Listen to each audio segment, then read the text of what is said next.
listen, we all know that like a lot of times it's lean times as artists. You're making some good money and then you're paying off the stuff you didn't pay off for years, and you're just constantly in this vortex of poverty. I came back from what I felt like was a career high, and I came back and I was going on auditions that I felt like they were breaking my soul, to be honest. I can't move the needle on my salary ever. Am I never gonna get ahead? Casting directors not seeing me for things. They would do the most disrespectful shit, to be honest. Like, it's amazing the shit that we all know the actors have to go through. Like, you're sitting in a lobby and they've got signs up at ABC, I'll tell exactly where it was, where you see headshots of people who've booked, who's testing, and then there's you sitting there with nothing. And then you're listening to some assistant loudly, like right next over here, talking about, oh yes, we like to see that character for the character you're auditioning for. They're like bringing in other people, like, so you're like, okay, I just really feel like nothing. I honestly feel like that nobody was seeing my tapes. I was constantly doing auditions and self-tapes, you name it, sometimes 8 a week, and I was exhausted. And I'm poor, and I'm bartending, and I'm doing this, I'm trying to hustle, and my husband's doing, doing flyers on the street and stuff like that. We're trying to make it. I live in an illegal sublet with, horrible neighbors, and it's just awful. It's just awful times, while you're dealing with your personal shit too. While you're trying to deal with your life and your parents are ill or just passed and all that, so you're trying to work it all out. I remember I auditioned for this one role on Boardwalk Empire, and I really thought, oh my God, this is mine, because the casting director said it was mine. And I was like, oh my God, this guy, I need a break, I need something. And I just got back and I'm like, I just need something to keep going. I need a yes. So my agent calls, she says, Coleman, yes? And she's like, we heard from Boardwalk Empire. I was like, oh God. And she said, the producers loved you. You know where it's going. I lost my mind, burst into tears in the middle of the gym, burst into tears, like heaved, like I was losing my mind. Oh my God, Coleman, where are you? Where are you? I'll come to where you are. No, I can't take it anymore. I can't do it. I go over into the corner. I can't do this anymore. I think this is gonna kill me. I can't do it. I can't do it.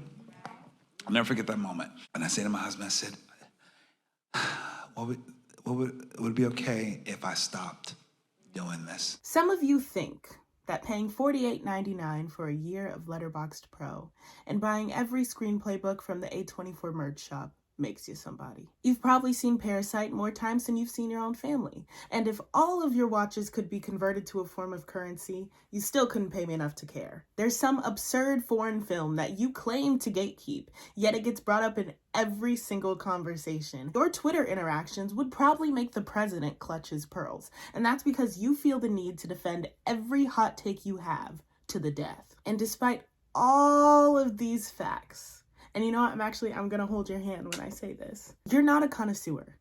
You're not a critic. You are literally just annoying. Clock that T. Clock it. Clock that T. Clock it. Clock that T. Hi everybody, my name is Sid, and welcome back to Sid for Short. Oh! We are so back. We're so back. Now, you may have noticed, if you are coming back or if you're perusing around this channel for some reason, this little corner of the internet has been virtually dormant for the last 9 to 10 months. A baby, you wonder. No. In this economy? No. Anxiety? Yes. Employment? Yes. And a budding acting career.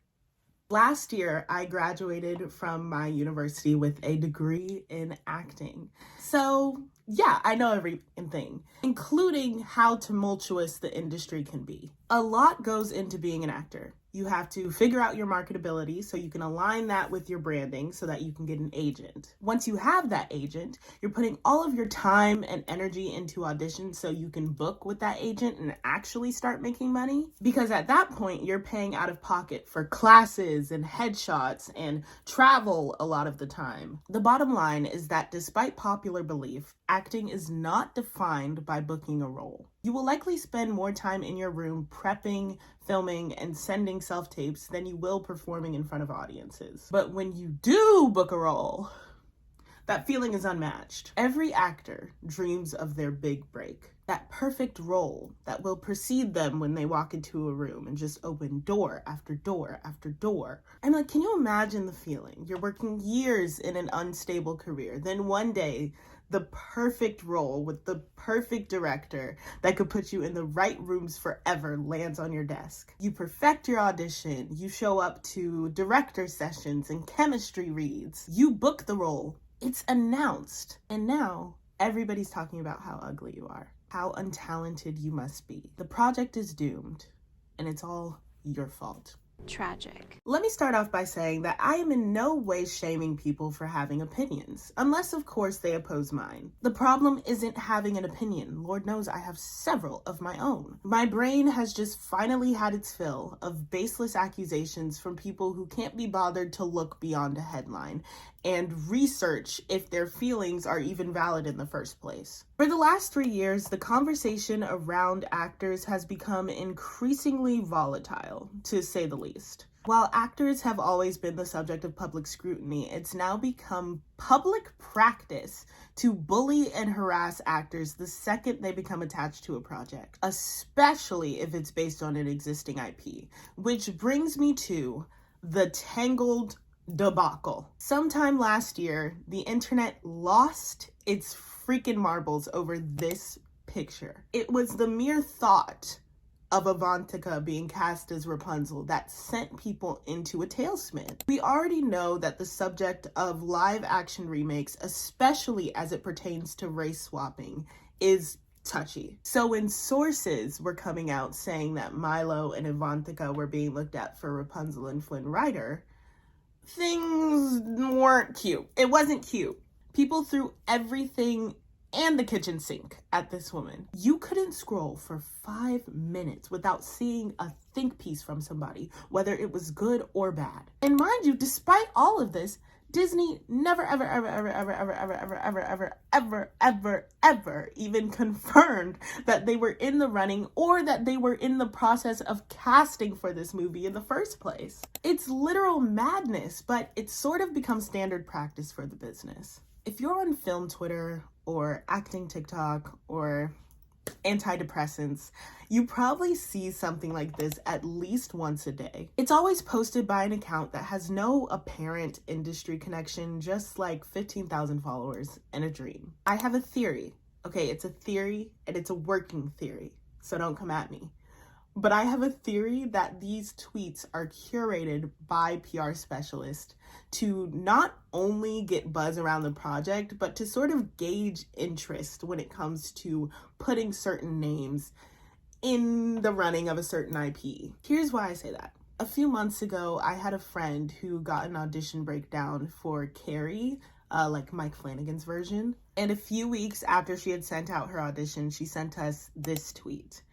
Now, immediately we had opinions, I'm not gonna lie. Personally, I thought Millie would be a fantastic Carrie, and I was like, that would be so fun to watch. A lot of people in the comments seemed to agree. So, needless to say, I was just the slightest bit disappointed when a few weeks after that, they announced the final cast and Millie was not on that lineup. I was disappointed as myself. If I was Millie, I'd probably be incredibly disappointed. Not only did she go through that audition process, but it was now like publicized to the entire world for everybody to have opinions on. Even though nobody saw Millie's audition tape. Nobody knows how far Millie got in the process. We were just being asked our opinion based on her name and the name of the IP alone. The thing that struck me the hardest were the people talking about Millie's looks. Even if they were for her being cast like I was, they would say things like, oh my God, yes, finally, a Carrie who's not conventionally attractive. A Carrie who actually looks like she could be like an ugly nerd. A Carrie I can actually relate to. A Carrie that we can all, like, I'm so tired of the industry just casting models. Like, boo, boo, boo, boo, blow after blow after blow that she did not ask for. You are dumb, unattractive, overweight, unworthy, untalented. It makes me upset Because auditioning is part of the job, yet actors don't get paid to put up with that type of behavior. Nowadays, the casting process itself has become so commercialized. We've had the search for Dolly, we had the search for Heather. Every third video on my TikTok feed is someone being told they got a role in something. Like, now that's like a big thing to do, I feel like. Even bad auditions get buzz. Like, I cringe every time I see this interview. That you auditioned to play Elphaba in Wicked. Yeah, Tell me about that experience. I did a really bad job at it. Yeah, so. Time and place, queen, time and place. It's like going to a job interview and being asked why you got fired from your last job. You know what I mean? It's just absurd when you think about it from that perspective. And sometimes the information gets leaked and that actor was never even in the room to begin with. The fact of the matter is, in the era of existing IPs and remakes and reboots, an actor's job has become less about just acting and creating a character and more about carrying a whole legacy. Everyone on the outside feels emboldened to speak on this actor's performance before it has even happened, because we all have a relationship with the intellectual property that is being adapted. The Beatles debacle, the Britney Spears biopic. Every season of The Last of Us, we have to put up with the petty discourse. Shut up. Snow White, Lilo and Stitch, The Little Mermaid, Superman, the Hunger Games movies, Harry Potter, again, for some reason. I could go on and on and on and on and on. But my point is, these actors are being put on the front lines. And I know that sounds dramatic. It sounds dramatic. No! But they are the first piece of a puzzle that the production team can reveal, okay? You can't leak the scripts. You don't share mock-ups of the production design. But you can present these people to the world as Superman or Ariel or Snow White or Harry Potter without a costume, without a storyline, and just let the world rip these people to shreds. Most of the time, the actors you're yelling at don't have anything to do with the project being made. They took a job. Legally or illegally, we gonna get that money. I'm sure you've accepted a lot of things that you weren't qualified for. That haircut, for starters. That was mean. I'm sorry, and I apologize. That was out of character. I've made a severe and continuous lapse in my judgment. I'm so tired of actors taking the heat for an executive's bad business decision. Let's wake up for a second. These people don't make movies to make our dreams come true. They don't put shows on Broadway to make an actor's dream come true. They make them to make money. Hello. They didn't cast Rachel Zegler as Snow White to piss anybody off. They did it because her voice makes productions money. They didn't remake Mean Girls for the fans. They remade it because it would make them money. They're not remaking Harry Potter to expand on the wizarding world and get more people in on the magic and create a whole new generation of Harry Potter fans. They're doing it to capitalize on the fact that that woman now has weaved this world where all of her characters are diverse in one way or another. It's all a business at the end of the day, and we are all actors, consumers, boom operators, tap dancing kids. We are all cogs in the machine. That's the truth. Oh, cheers. Sorry. And while I'm here, can we stop making fun of actors for working normal jobs? Every actor you know is unemployed at some point. There are only a handful of actors in the business who can say they work acting jobs back to back to back to back to back. A lot of us cannot afford to be in this business unless we work another job, or two, or three. Like I mentioned earlier, booking is the least consistent part of being an actor. Getting an audition alone these days is enough to make me bust. Like, I'm not even kidding. It's a chance to work on my craft and do the thing for other people. I've actually learned a lot more about the industry just by like sitting back and not working so much. I've become really interested in cinematography and lighting, which is why, I tried to do a little something with my video today. Filming tapes more and going to classes and being on set or in rehearsals less has made me feel more in charge of my journey. So I just have to say, if we continue to uphold the belief that acting is defined by who gives you permission to act, who gives you permission to be in the room, we will always keep the power of this industry in the hands of the executives. The good news is that independent film is having a moment. When I saw My Old Ass in theaters, I just remember feeling so happy. I didn't just fall in love with the story. I fell in love with the fact that it made filmmaking attainable. It was the same thing I felt when I saw Oh Hi recently. It was entertaining and raw and reminded me that you don't need big names and all the money in the world to make something that your community will love. On top of that, because it was its own unique story and it wasn't this huge pre-existing world or characters, I didn't expect anything from the actors. It didn't feel like, oh, they should be doing this or they shouldn't be doing that. There were no expectations on my end about where the narrative or these characters would go. I was truly just along for the ride, and I think I crave that feeling more and more and more these days, as I'm sure we all do. Well, that's it. That's all I have to say for today's video. I'm sure I could say a lot more, but I won't. If you've somehow made it to the end of this video, thank you for watching. That's for you.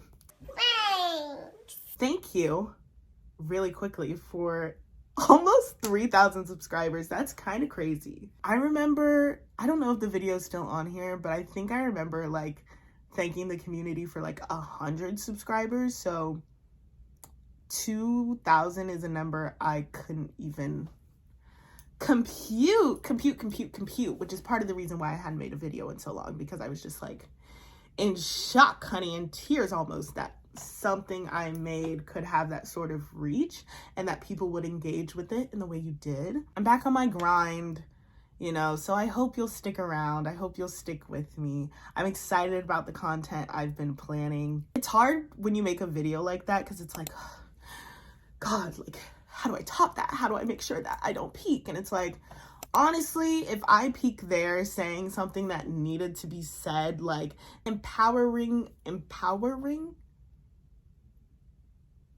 encouraging, shining a light on an issue that I feel so passionately about, then so be it, you know? But yeah, guys, if you like this video, you know what?